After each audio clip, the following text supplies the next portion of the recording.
Nous sommes sur le salon de la 25e heure du livre au Mans avec monsieur François-Xavier Dillard pour son livre Ne dis rien à papa, c'est aux éditions Belfond. Bonjour. Bonjour, merci de me proposer cette interview, je suis ravi. Alors, Ne dis rien à papa, votre 4e roman, au titre Clin d'œil à Fais-le pour maman, votre ancien roman.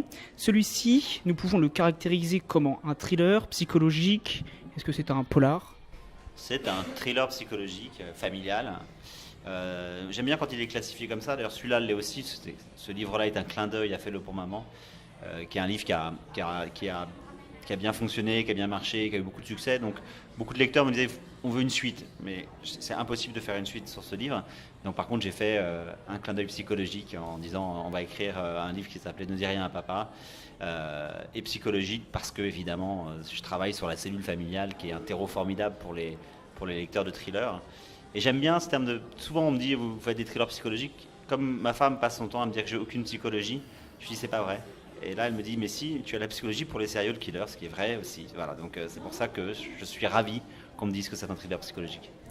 Alors, pour rentrer dans les détails et pour parler des personnages, nous suivons Fanny, femme au foyer, qui a 2 enfants. Elle est mariée à Michael. Et d'un autre côté, nous avons Rémi Dubois, commissaire de police, qui enquête sur des meurtres un peu particuliers. Mais ce n'est pas tout, car il y a aussi des scènes que l'on peut définir de horribles, dont la première scène. Est-ce que vous pouvez nous parler de cette première scène ?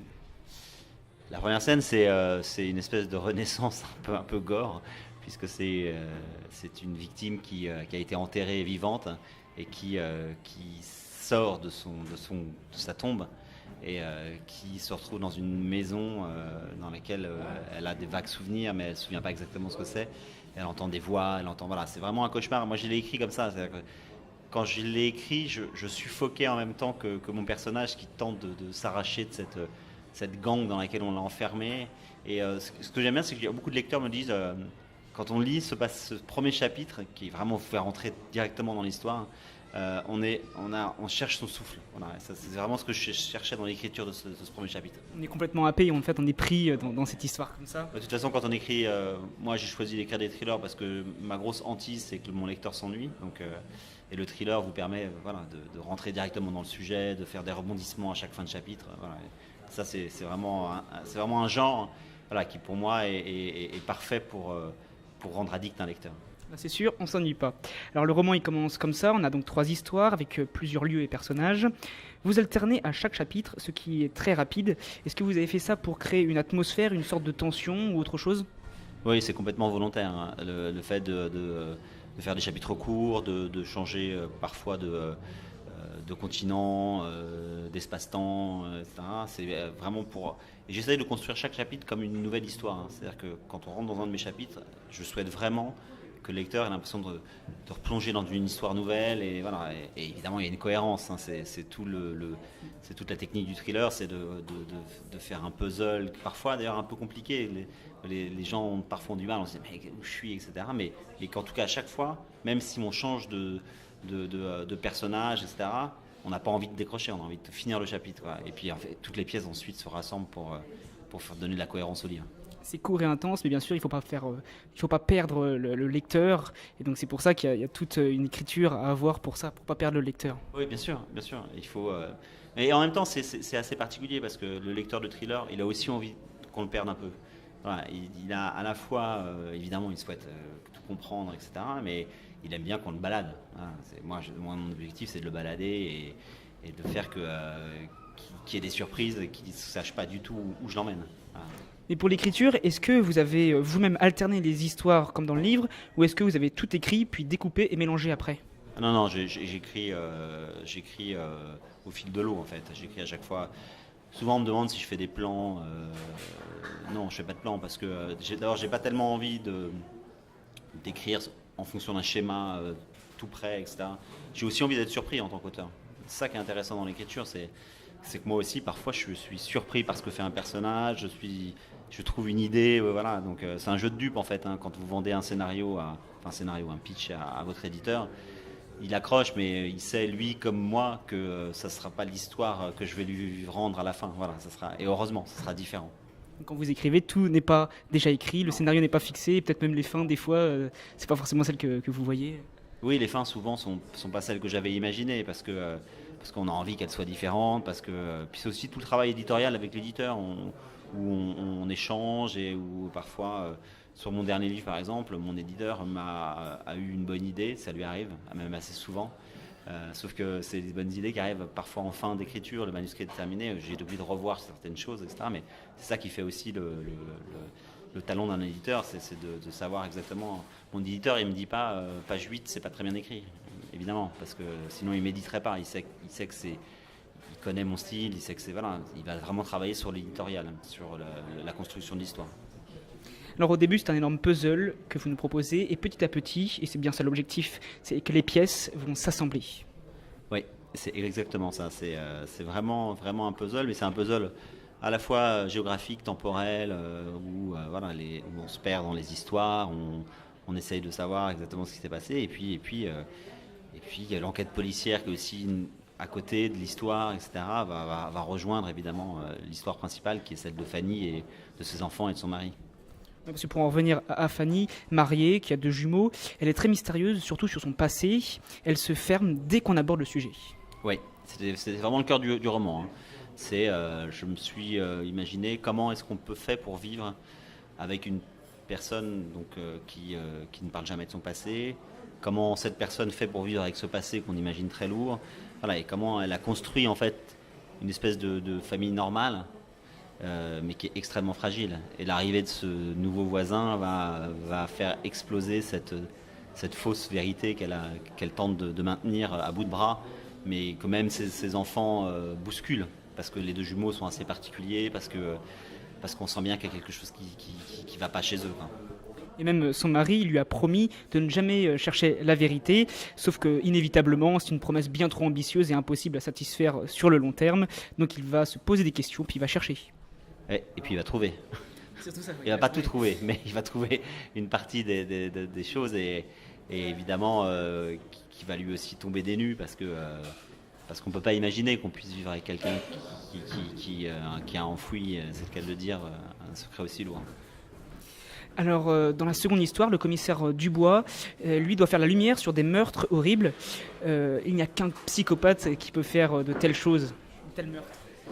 Je pense, parce que c'est évidemment des meurtres épouvantables où les victimes se retrouvent avec les os complètement brisés. Il faut être assez détaché, effectivement. Il faut avoir beaucoup d'empathie pour faire ce genre de meurtre. Mais là aussi, c'est un code du thriller. S'il n'y a pas de meurtre complexe avec des schémas un peu durs, c'est pas un thriller que vous faites, moi, mes lecteurs.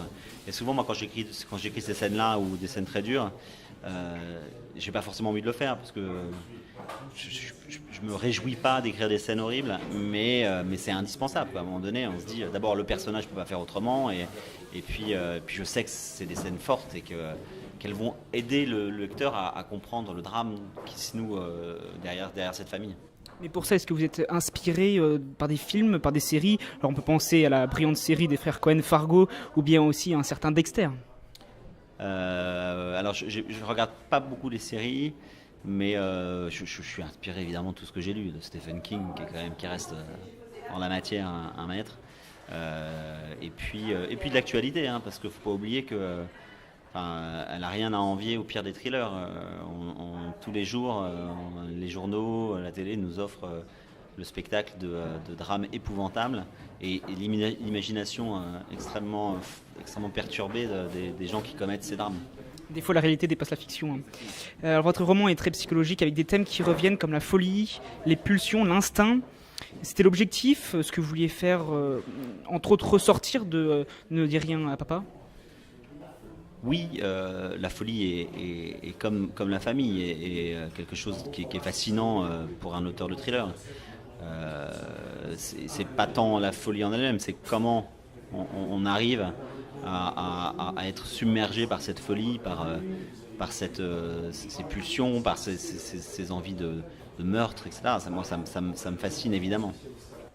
Et autre thème que vous abordez par 2 fois, c'est le viol, sujet difficile et plus rarement traité, mais pourtant indéniable, vous avez introduit un viol conjugal. Oui, parce que d'abord, c'est marrant que vous fassiez cette réflexion parce que j'ai au moins 2 lectrices qui m'ont envoyé des petits messages en me disant bah, c'est bien d'en parler aussi, même à travers un thriller, même à travers un livre, parce que ça existe, c'est une réalité, mais c'est aussi une réalité juridique, c'est-à-dire que c'est une incrimination pénale, le viol conjugal, et que c'est pas parce qu'on est marié qu'on a tous les droits sur son épouse. Je voulais le rappeler aussi. Alors dans toute cette histoire et avec les différentes intrigues, s'il y a bien une chose qui ressort, c'est le passé. Parce que le passé, il ressurgit et rien n'est enfoui. Hein. Non, mais ça, je sais pas si vous avez déjà fait une psychothérapie, mais ça viendra, vous inquiétez pas. Mais évidemment, rien n'est. On peut enfouir des. Si vous avez cassé le vase de votre grand-mère quand vous aviez 8 ans, ça, vous pouvez enfouir ce secret-là. Quoique parfois ça vous reste aussi. Mais il y a des choses qu'on ne peut pas enfouir. Si on ne les a pas traitées, si on n'en a pas parlé, si on n'a pas essayé de les comprendre, vous ne pouvez pas mettre un drap dessus, c'est impossible. Alors le passé c'est bien, mais le futur aussi. Et votre futur à vous, on va en parler. Est-ce que vous avez des projets ou des futurs livres ? Oui, j'ai des projets. J'ai signé un engagement avec mon éditeur. Enfin, un engagement. Mon éditrice, c'est une amie. Donc maintenant, c'est un engagement. On a topé. On aimerait bien sortir un prochain roman au mois de juin prochain. Au moment où celui-ci, donc Ne dis rien pas, sortira en poche. Et sortir un autre grand format. Et là, je vais faire un scoop pour vos auditeurs. Hein, c'est normal, puisque vous êtes là pour ça. Un vrai journaliste est à la recherche du scoop. Ça ne sera pas vraiment autour de la famille, quoique. Mais ça sera une histoire de cauchemar, une histoire de petit génie de l'informatique qui a créé un logiciel qui permet de faire des portraits robots à partir de petites pièces sur les scènes de crime. Et ça va être, ils vont se rejoindre entre ce type, je ne peux pas trop en dire, mais entre ce type qui fait des cauchemars qui vont se réaliser, cet enfant, cet adolescent blessé qui va retrouver cet auteur. Voilà.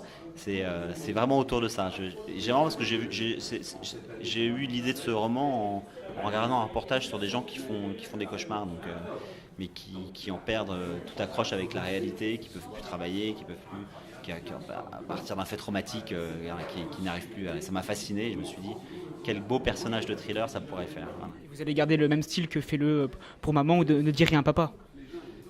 Je vais garder le mien de style. Après, je sais pas si ça sera le même, etc. Mais ça sera pas forcément un thriller familial. Ça sera un thriller psychologique, mais j'espère qu'on retrouvera ma patte, évidemment. Ça, c'est parce que c'est ce qu'attendent aussi mes lecteurs.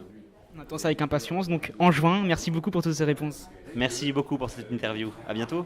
À bientôt. Alors nous étions sur le salon de la 25e heure du livre au Mont avec François-Xavier Dillard pour son livre Ne dis rien à papa et c'est aux éditions Belfond. Merci, à bientôt. Au revoir.